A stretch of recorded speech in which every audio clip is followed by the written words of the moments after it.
Hello' মাই dear friend, এই দেখিছে নহয় মই কি আনিছোঁ। এই ছজনা গছৰ ডাল টানি আনিছোঁ। এতিয়া এইখিনি নিজৰ ঘৰ পালোহি। এই ছজনা গছৰ ডাল টানি আনিছোঁ লগাবৰ কাৰণে। চাক কষ্ট কৰি আনি আছোঁ। আজি লগাই থৈ দিম, কালি নাতি শীতৰ দিনত খাবলৈ পাব। নাৰিকল আনিছোঁ মোনাত 4টা আৰু নৰসিংহ পাত আনিছোঁ। ছজনা গছৰ ডাল এডাল আনিছোঁ লগাবৰ কাৰণে। চাওক এতিয়া পালোহি।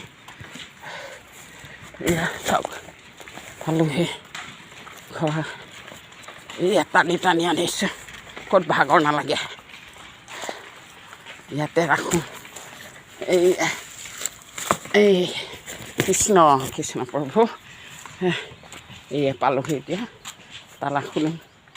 এয়া চাওক নাৰিকল আনিছোঁ মোনা ভৰাই। এই তালা খুলিম এতিয়া।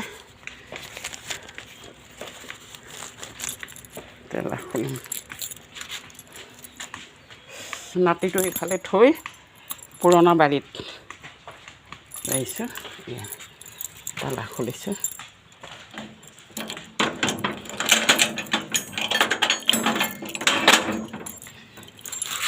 কৃষ্ণ এইডাল ছজনা গছ এডাল সিদিনা এডাল আনি লগালোঁ।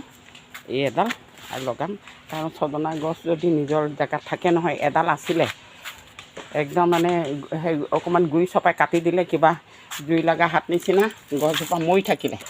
এতিয়া মই পাত এডাল খাব নাপাওঁ। পাত এটা মানে কিবা এই হাবি জাবি শাকৰ লগত মিলাই দিলে পিছল পিছল খাবলৈ ভাল লাগে। সেয়ে মুঠতে যিমানেই মোৰ পুৰণা বাৰী থাকক, নিজৰ থকা বাৰীখনতো লাগে না। সেইকাৰণে মই কষ্ট কৰি আনিছোঁ। কষ্ট কৰি আনিছোঁ। আজি কষ্ট কৰি আনিছোঁ, কাইলৈ গছত পাত লাগিব, তেতিয়া আনন্দৰে খাব পাৰিম। কষ্টৰ দিনে কেতিয়াও ফল নধৰে, গতিকে কষ্ট কৰিলেহে ফলবোৰ মিঠা হয়। সেয়া এতিয়া আহিলোঁ। সেয়া তালা চাবি মোৰ। Tata bye bye, thank U.